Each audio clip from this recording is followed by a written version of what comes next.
oftentimes we are so hard on ourselves, way harder than we are on others. And that's a problem. And the reason that, and this is what I want to point out, every human being is created imperfect. This wasn't a flaw in the divine design. It wasn't a mistake.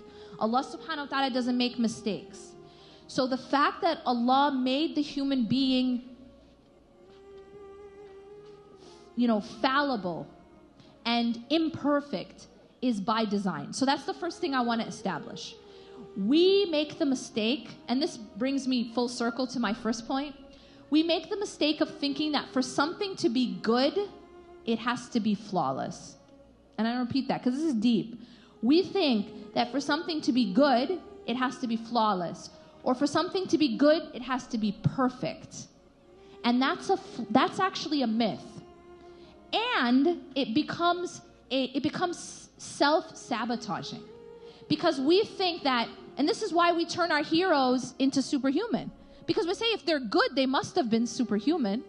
If they're good, they must be perfect. We turn our leaders into celebrities. And we think that they're perfect, right? We don't want to look at them as human because we have this idea that to be good means to be perfect, right? Religious people. We think that religious people, to be religious, you have to be perfect. To be religious, you have to be perfect. That's why we have all these myths. For example, I'm not going to put on hijab until first I become an angel. You know what I'm saying? I'm not ready to start praying until first I reach this state of, nirvana or something. Like I have to first be perfect, and then I can start to practice, or then I can start being a good Muslim. But first I have to be an angel. There's this idea that to be a good Muslim, you have to become an angel. I'll tell you right now, no one transformed into an angel first and then the next day put on hijab. The hijab is not a crown that says, by the way, last night, I got wings. That's not what hijab means. And this is a problem. So hijab is simply one of many acts of worship saying, I'm trying. And I'm doing my best. And Ya Allah, I'm trying. And that's what Allah wants from us.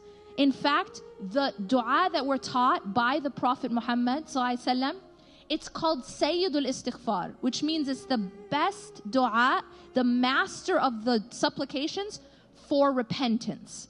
And do you know what it says? It says, Allahumma anta rabbi, la ilaha illa ant, khalaqtani wa ana abduk, wa ana ala ahdika wa wa'dika mastata'at. You're saying to Allah, I'm doing my best. Like I'm on your covenant, I'm doing the best I can, as much as I can. You're not coming to Allah and saying, I became perfect, Ya Allah, so reward me now. You're not doing that. You're admitting to Allah, abu'u laka, like it's all just you admitting that you're imperfect. So how does that bring me to the fact that we can't forgive ourselves? It's because we don't give ourselves permission to be human.